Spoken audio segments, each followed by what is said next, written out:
previous two video lectures, you've been introduced to parts and assemblies. This week, we'll take a whirlwind tour of a new SOLIDWORKS document called a drawing. Drawings are documents used to visually communicate ideas quickly and accurately.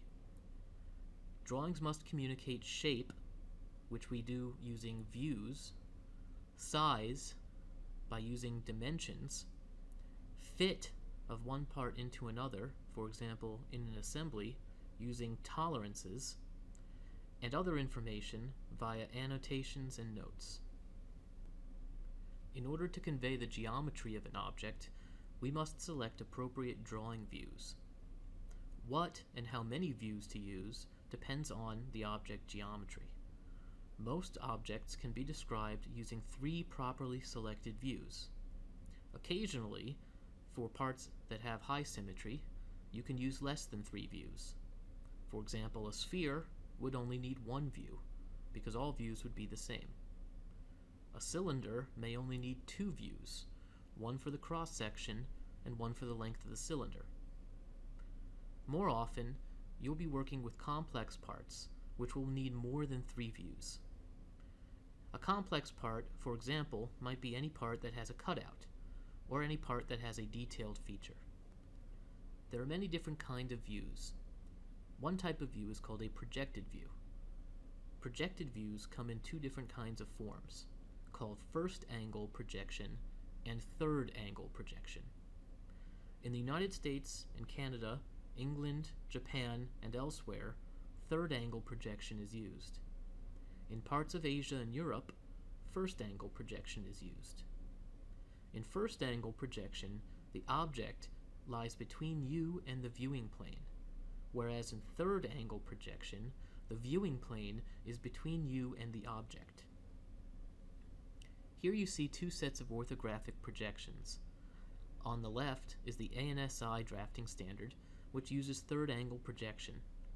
On the right is the ISO drafting standard, which uses first angle projection. Take a quick moment to study the different projected views that are shown here and notice the subtle differences. The subtle differences in first versus third angle projection can result in different parts. For example, the multi-view drawing shown at right, which has a front, top, and right view, can result in 2 different parts if interpreted using third angle projection versus first angle projection. You'll note that the 2 parts are related to one another. One is a mirrored body of the other. Just like your right hand and your left hand are mirrored bodies of each other, they're not identical and they're not interchangeable. So it's important that you specify which type of projection you're using when making any kind of drawing. From your experience working with parts and assemblies in SOLIDWORKS, you're likely already familiar with a number of projected views, such as the front and back, top and bottom, and left and right views, as well as some of the pictorial views, such as isometric and trimetric views. Sometimes, however, these views are simply not enough to accurately convey the geometry of a part. In addition to projected views and auxiliary views, we have what are called detail views. These are used when you have difficult to see features and effectively zoom in on a region to show enhanced clarity. For example, if you have a large component with another smaller component that exists in the same part for which you want to enhance the clarity, you may add a detail view, effectively zooming in on that, increasing the scale by a magnification factor, which you can then set on the drawing. Another important kind of view is called a section view. In a section view, a sectioning plane bisects the part along a fixed orientation to reveal important interior geometry. You see here 4 sectioning planes labeled A, B, C, and D. In addition to the labeled planes, you see sets of arrows. These arrows indicate the perspective from which a projected view would be taken. For example, when looking at section AA, which is cutting axially or longitudinally along the part, you see on the cross-section a cross-hatched region, which indicates the new area that has been revealed and has been in contact with the sectioning plane, as well as lines representing other solid geometries, essentially geometries that exist behind the cutting plane relative to the projection. Take a moment to study these examples, noting the revealed surfaces for each section as well as the perspectives. While views are important to correctly describe the geometry of an object, dimensions are necessary to convey information on the size and location of features. You already have experience applying these kinds of dimensions in your sketches used to make your parts. The same kind of information will now be conveyed within a drawing. As an aside, let's take a quick look at some of the terminology that you're likely to encounter when attempting the built-in SOLIDWORKS tutorials for drawings. You're already familiar with what is a dimension, which is a unit number used to convey a length or an angle. The dimension is connected to your profile lines using a dimension line, terminating in an arrowhead. The arrowhead is connected to what is called an extension line.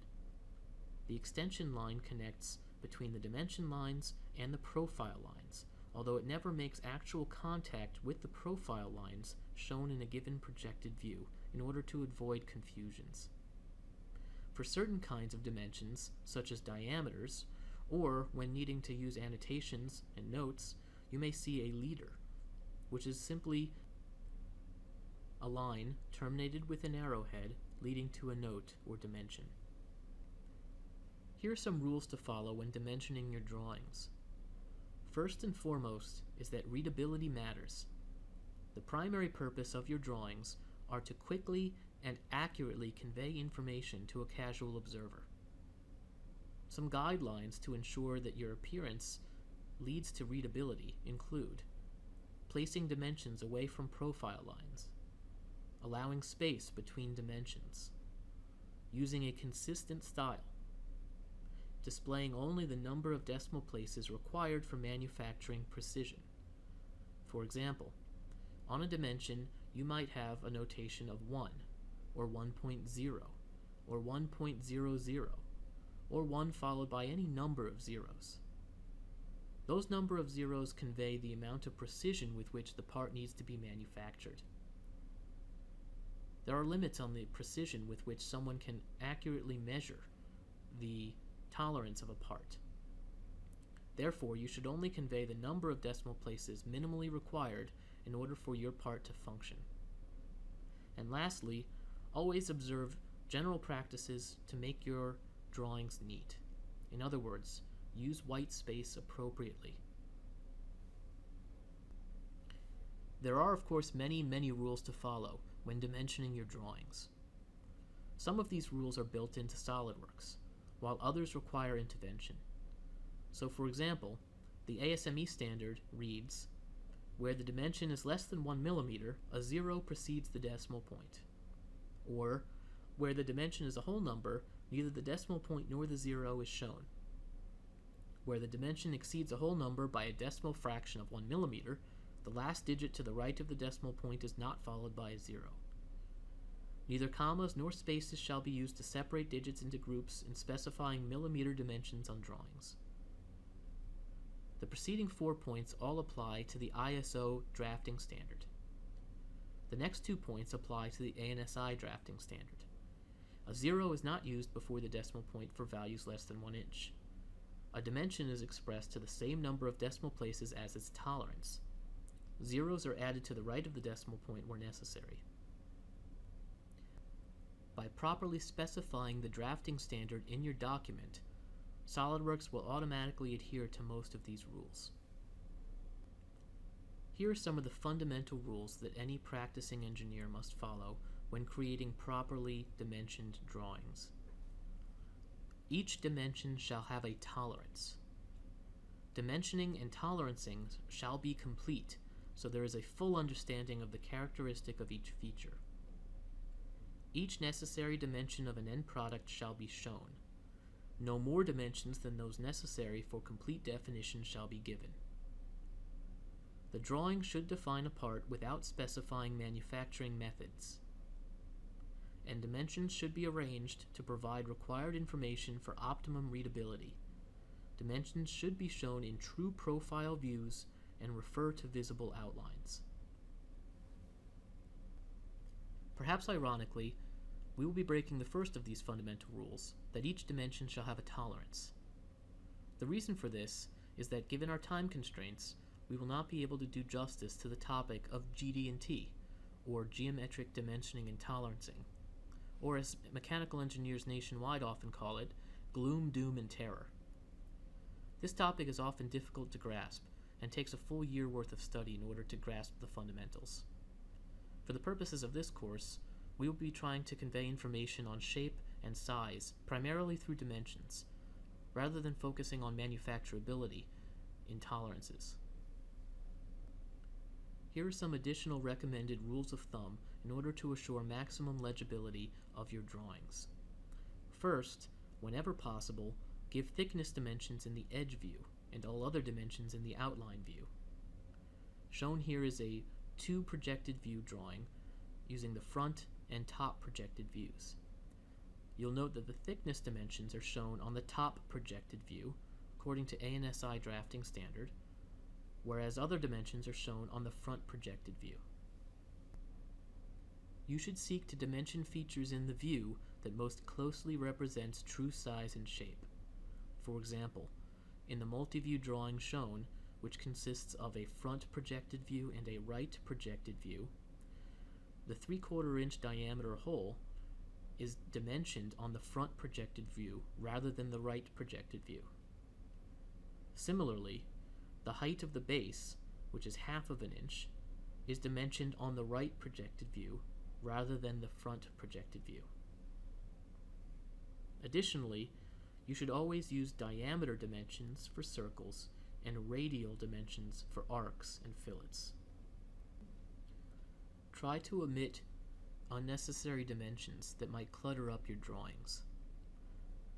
On the left-hand side, we see an example of a well-dimensioned drawing. On the right-hand side, we see one that includes additional dimensions that are not necessary and could be calculated from other dimensions shown.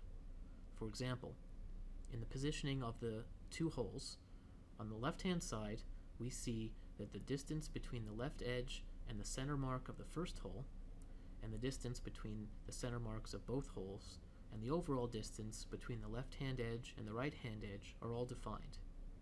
As a result, the distance between the right-hand hole and the right-hand edge is already defined and is unnecessary. Additional examples of unnecessary dimensions are shown on the right-hand example. These unnecessary dimensions are analogous to over-defining a sketch used to create a part. Only use the minimum number of dimensions necessary to fully define your geometry. In addition to omitting unnecessary dimensions, you should also seek to eliminate duplicate dimensions. For example, there is no need to include a dimension both on the front projected view and an additional view such as a top projected view for the same feature. There are multiple ways to go about dimensioning your drawings. Two possible strategies include baseline dimensioning and chain dimensioning. Baseline dimensioning involves choosing horizontal and vertical baselines from which horizontal and vertical distances are dimensioned on your drawings. Alternatively, chain dimensioning involves first choosing a baseline and giving the horizontal and/or vertical distance from that baseline to the nearest feature, from which the distance to the next nearest feature is chained onto that, and so on, until the entirety of the geometry of the object is defined. There are advantages and disadvantages to using baseline versus chain dimensioning. Let's highlight one of those using the example shown below. Here you see a cylinder of varying diameter. In chain dimensioning, the length of each of these segments of the cylinder is shown, along with an error, in this case that error being plus or minus 0.05 millimeters. If one were interested in looking at the total error in the positions labeled x and y, for a chain dimensioned part, the total error that is accumulated between x and y are the sum of the errors for each of those segments. In this case, the error is 0.05 millimeters for each of the 3 segments, which add together to a total error of 0.15. Let's compare that to the total accumulation of error for a baseline dimensioned part. This is shown in the middle. Here there's an uncertainty of the plane labeled x of 0.05. There's similarly an uncertainty from the same baseline of plane y of also 0.05, and therefore the total uncertainty between x and y is only 0.10. This is a 33% improvement in the total error accumulated in the baseline versus chain dimensioning. One can go one step further and directly define the distance between x and y. On the right side, this is called direct dimensioning, where that total length is given as 70 plus or minus 0.05, where of course now the total error is only 0.05.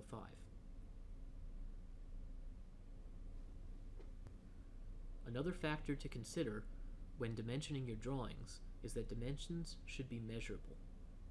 In addition to quickly and accurately conveying information about a solid object, drawings are also used in order to manufacture components. In drawings, you are specifying typically tolerances which specify the total amount of acceptable error in the manufactured part.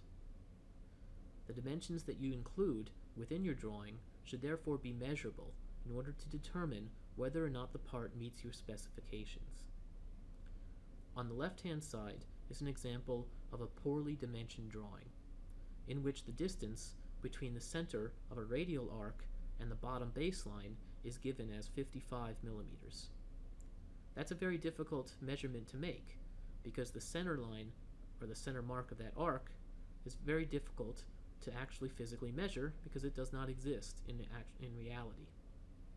On the right-hand side is an improvement in which all of the dimensions that are shown are physically measurable dimensions. Although we cannot cover in any great detail GD&T in this course, I can give you a taste for what tolerancing entails. Shown in the upper left is a plate with 4 holes in it.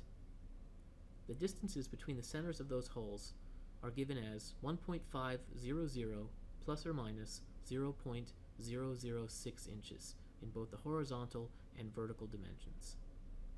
A leader to the upper left hole indicates that all 4 holes have a diameter with a lower limit of 0.250 inches and an upper limit of 0.255 inches. In order to assess manufacturability, one must assess the total amount of error in each of the positions of the holes as well as the sizes of the holes in order to determine whether or not 2 parts might be able to fit together. On the right-hand side, you see an assessment that shows a square at each hole location. That square indicates the total amount of error that's allowed when you add together the error in the size of the hole and the error in the position of the hole. Another way to convey similar information is to use what are called feature control panels and datums. In the lower right, you see another version of the same information conveyed using GD&T practices. Here, absolute values are given of the dimensions between each of the features. These are what are called perfect dimensions. The amount of error that's allowable is defined by what's called the feature control panel. Feature control panels can be used to quickly convey the same information given by the pictorial shown above in much more compact form. Feature control panels are very flexible in that they can convey multiple types of tolerances. For example, they can convey tolerances with respect to straightness, flatness, circularity, cylindricity, angularity, position, concentricity, and more. In addition to conveying information about the shape and size of parts, drawings can be used to convey information about assemblies. For example, here is a mechanical vise, which is an assembly of a number of components similar to the C-clamp that you made in the prior homework assignment. Shown here are two drawing sheets that indicate how the component is assembled and disassembled from all of its constituent parts. These drawings can be very valuable in trying to assess how a part or an assembly functions. When combined with the individual sheets that convey the shape and size of all of the parts that go into an assembly, the assembly drawings define everything that is necessary to not only create the assembly, but to understand how it functions. Let's now turn our attention to some of the properties of drawing documents. One of the first things you'll need to define is the size of the sheet. Drawings can be made to fit onto an 8.5 by 11 sheet of paper or onto a large piece of poster board, depending on what you're trying to print out. Simple parts and simple assemblies can have their drawings fit onto a regular sheet of paper, whereas drawings for, say, the architectural layout of a building may need to be placed onto a much larger sheet of paper. Here is the sheet layout for a typical drawing. The layout defines the borders as well as the grid markers that are used to define locations or coordinates within the drawing.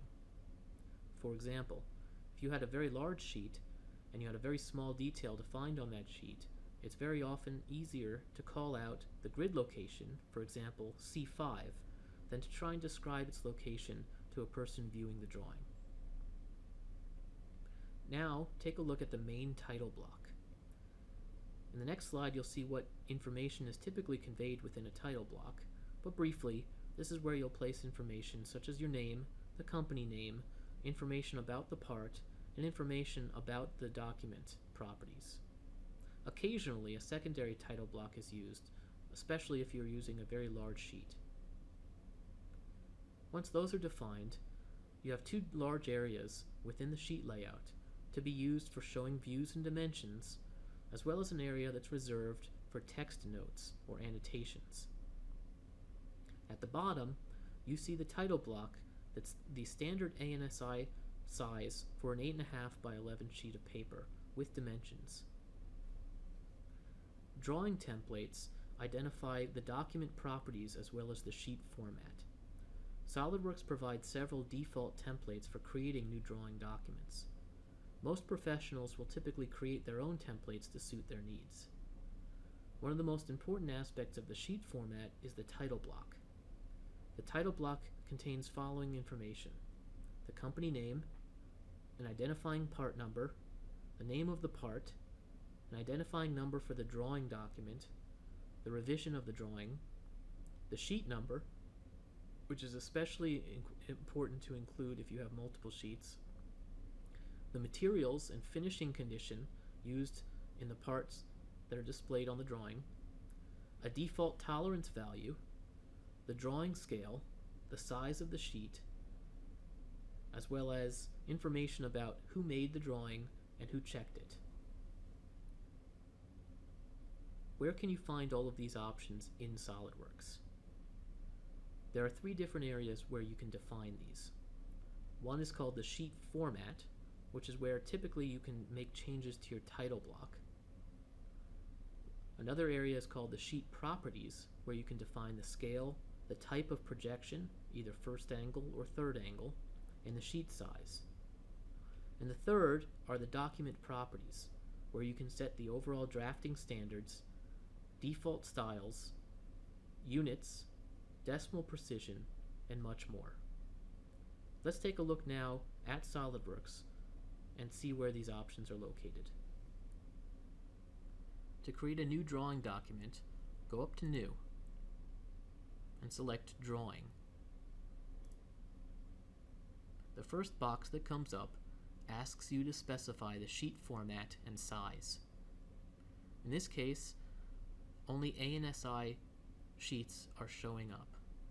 This is because my default drafting format is ANSI. You can change this later. Down here, it reads Display Sheet Format. If you uncheck this, you will have a blank sheet without a title block and without borders. I recommend keeping this checked. Let's click OK. The next thing that is asked is to include some model views. It asks you to find a part or assembly to insert. By clicking Browse, you can go find a part. For example, I have a part called Part 1. I'll click Open. It then asks you to place certain kinds of views. On the left-hand side, you can use the option Create Multiple Views in order to create more than one view at a time. You can then select which views to use. For example, front, top, right, and isometric are the most common views to include, although additional views may be necessary. If you then click OK, you will get all of these views for the part. You can then adjust the positions of these views as you see fit.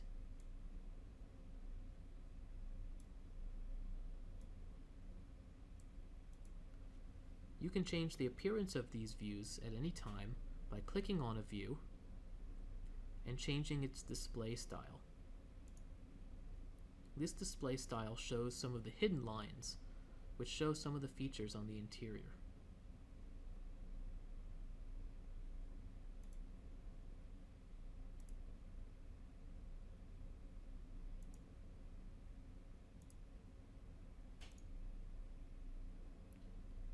At any given time, you can change not only the sheet format, but also the sheet properties and the document properties.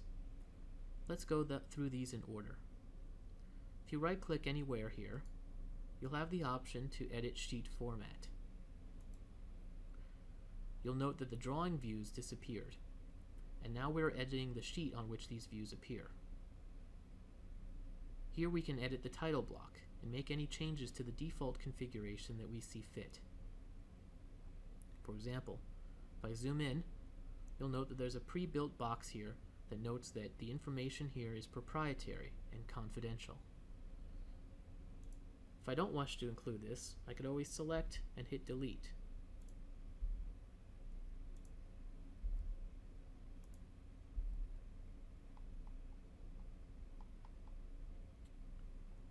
Similarly, I can delete some of these lines or any of the features that I no longer wish to include, including text.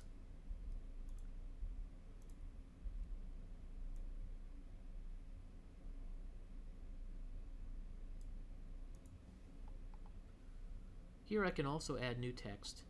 For example, under Title, if I were to double-click, a text box opens up, in which case I can create a title. I'll say Insert Title here. Clicking anywhere outside of the text box places this text. One can also change the name of the drawing or add new text. For example, if you right-click and go down to Annotations, you can add a note which opens up a new text box. You can place that new text box, say here, and type in whatever you wish. For example, Alfred University.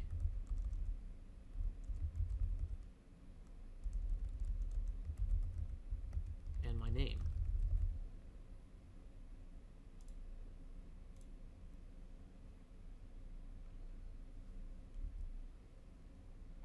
There's some text also shown in here, which is given in blue. For example, the size of the sheet and the scale of the sheet. It's important that you don't attempt to manually change these, as you can make changes to these in the Sheet Properties box, which I'll show next.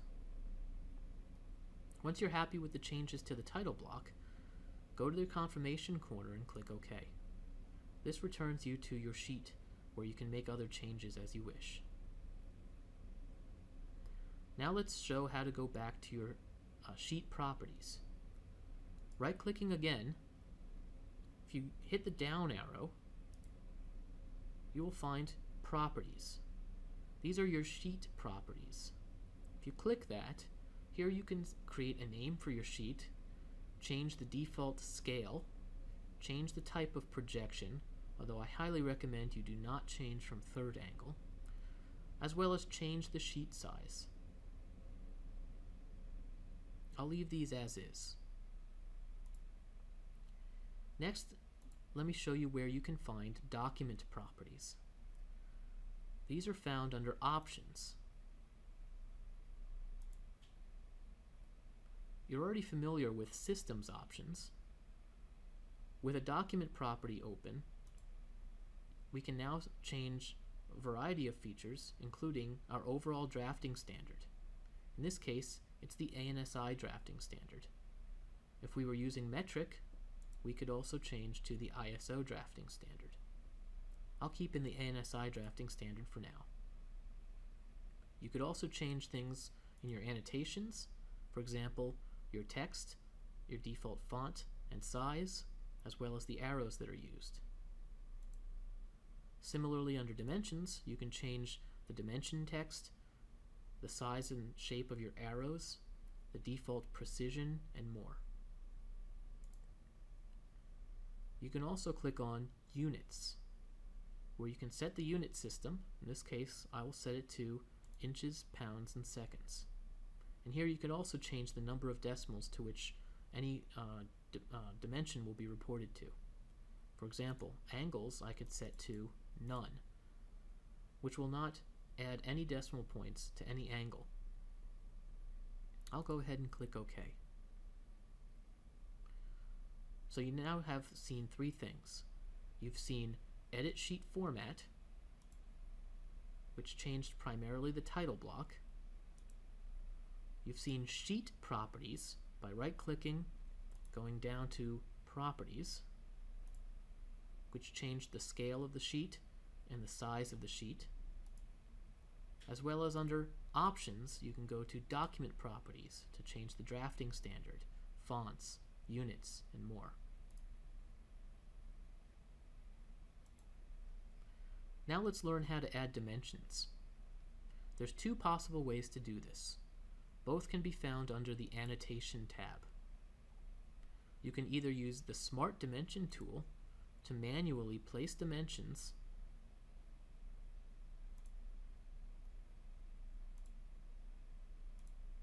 as shown,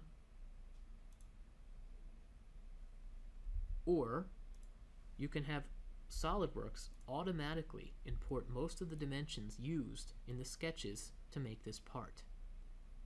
To do this, go to Model Items. Under Source/Destination, you can either use your selected features to import the dimensions associated with whatever's selected in the graphics area, or you can select Entire Model. For now, I'll select Entire Model. Under Dimensions, you can tell it what dimensions to import. I would suggest using Marked for Drawing and Not Marked for Drawing. You can also use the checkbox here to eliminate duplicates, which I highly recommend. You could also import annotations and reference geometries. If you click OK, SOLIDWORKS will automatically add a variety of dimensions. These were the dimensions that were used to create your sketches. For example, one can see that the thickness is 0.50 inches. This length is 3 inches. The distance to the center line is 2.25 inches.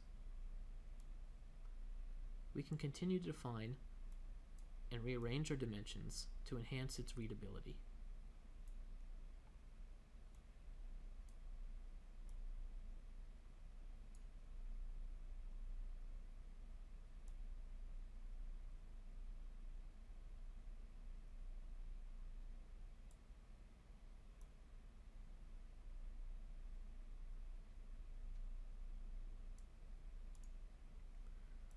You'll note that these diameter dimensions are given using these linear brackets.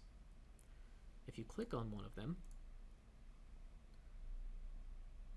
by going to the Leaders tab under Dimension, one can instead use a diameter leader. The diameter leader looks like this, which is more standard. We can repeat this procedure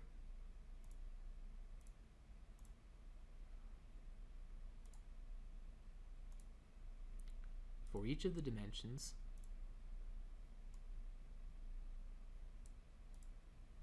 associated with diameters.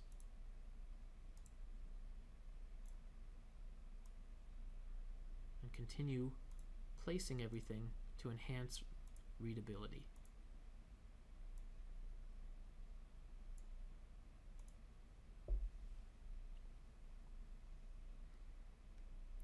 You'll note that not everything has yet fully been defined.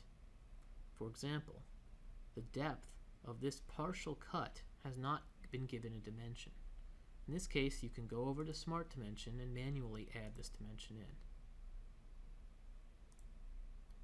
You'll note here that it's given with 2 decimal point precision, 0.13. I know ahead of time that this is actually 0.125 inches, which I can change by going to the tolerance/precision box that appears when you highlight the dimension and increasing it to a 3rd decimal point. This now shows the proper dimension.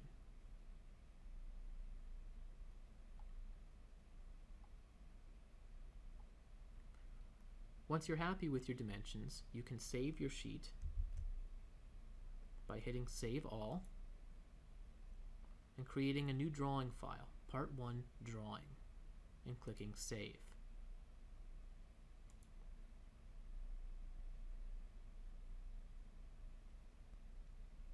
Upon closer inspection, you may note that this dimension is given with gray text, while this dimension is given with black text. Dimensions that are given in your drawings with black text indicate a driving dimension. A driving dimension is one which has associativity with the dimension that exists in the part, either in the sketch or in the feature used to create that dimension. In other words, if I were to change any of the dimensions for a black dimension shown on your drawing, this change would propagate to the actual part and modify it according to your changes made in your drawing file. Such changes do not occur for any drawing dimensions that are given in gray text. So, for example, if I were to double click on this and change the depth of this extrusion from 0.5 inches to 1 inch, you'll note that there's some cross-hatching now that occurs around all of our views. This indicates that you've made a change, and that change has not been updated. If you go to the Rebuild button, which looks like a stoplight, this will rebuild the part, the assembly, and the drawing file associated with the changes. If I click that once, you'll note that now the drawing has changed. If I go ahead and click Save here, I can open up the associated part file again, and you'll note that that has now propagated to the part file.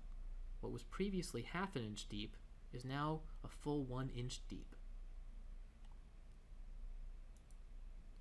So in other words, changes to these driving dimensions will actually make the corresponding changes or propagate those dimension changes to the associated part.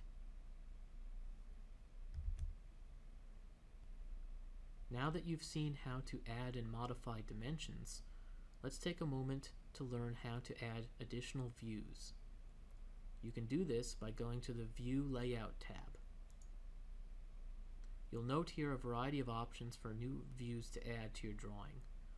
You could add a standard 3 view, which is what we added initially when placing this part into the graphics area. You can add any other model view, for example a custom view that you've already pre-saved. You can add additional projected views, for example the bottom, left, or back views, or any other auxiliary views. Here you can also add your section views and your detail views. Let's take a look at the detail view briefly. You click on it once and it asks you to please sketch a circle to continue view creation. you'll note that your cursor is changed to a drawing tool, which allows you to sketch a circle. For example, I can zoom in and sketch a circle here, and place a corresponding detail view wherever I would like. Once here, I can modify the display style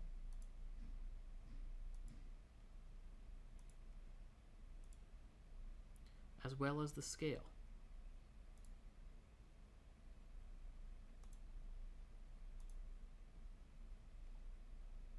Well, that's easy enough.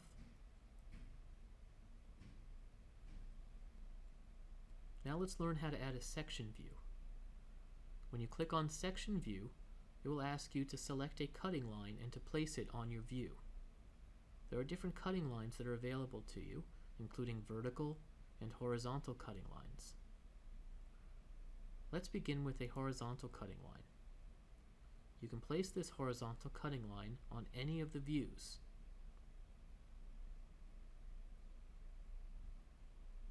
I'll start by placing it on the top view.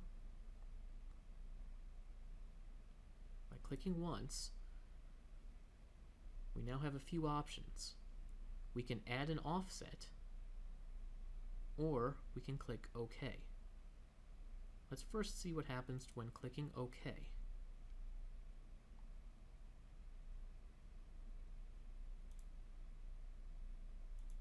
You'll note that we've created a new cross-section called Section C that cuts across the top view according to this cutting plane, and it's viewed from the front plane, denoted by this arrow. This is the associated view. Note that almost all of the cross-section here is cross-hatched, indicating that we're cutting through the majority of the body.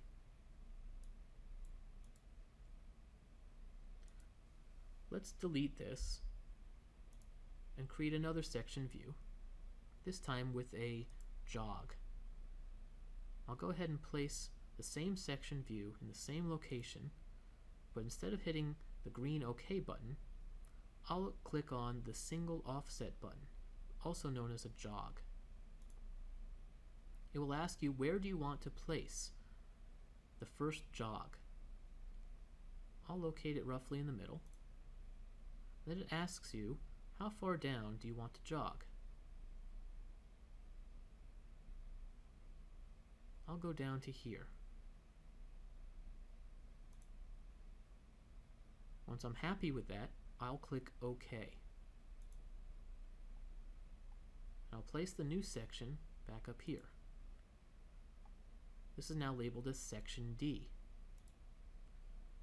In this case, the cutting plane goes through the thickness at this location, and at this point, the cutting plane shifts. The offset in the cutting plane results in a part that has two different sections, where this cross-section is located in a different plane as compared to this side. This is a useful tool when your part has complicated geometry and you want to minimize the number of section cuts that are used to convey the interesting interior geometry. This is not the only way to create a jog. Let's practice one more by deleting this and recreating another section view.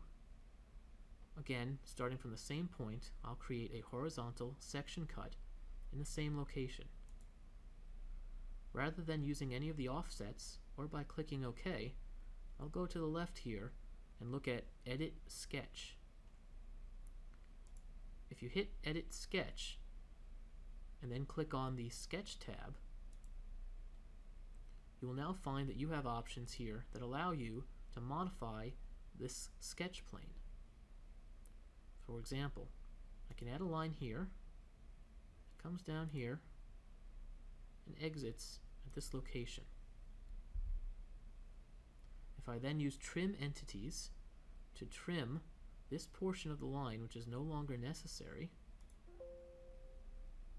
I'll click Yes to continue. We now have a single offset line just like when we were using the option before. By clicking OK, and by clicking Create a Standard Section View, we see that we've reproduced the result from before. But now note that we have additional flexibility in our cutting lines. We can create as many jogs as we want, and these jogs can be as complicated as we want. You now have the basic tools necessary to add and modify dimensions and to create additional views necessary in order to convey the characteristics of the solid geometry of your object. Lastly, let's learn how to use Pack and Go in order to submit our drawing files properly. Once you've saved your drawing sheet, you'll want to open up the corresponding part file. Once you're in the part file, go to File and Pack and Go. Be sure to click the checkbox that says Include Drawings. That will automatically include any drawings associated with that part file. Once you've done that, you can follow the procedures as outlined in the video for properly submitting your files by then going to Save as a zip file, browsing on where to save it, and giving the file a name. For example, Part 1, or My Name, Part 1, Demo. Save. To learn more about drawings in SOLIDWORKS, go to the tutorials. Under Getting Started, try Lesson 3, Drawings. Then, you can go over to Advanced Techniques and try Advanced Drawings. Although this is not necessary for the current assignment, you'll learn a lot about creating sections and adding details and using exploded views and much more.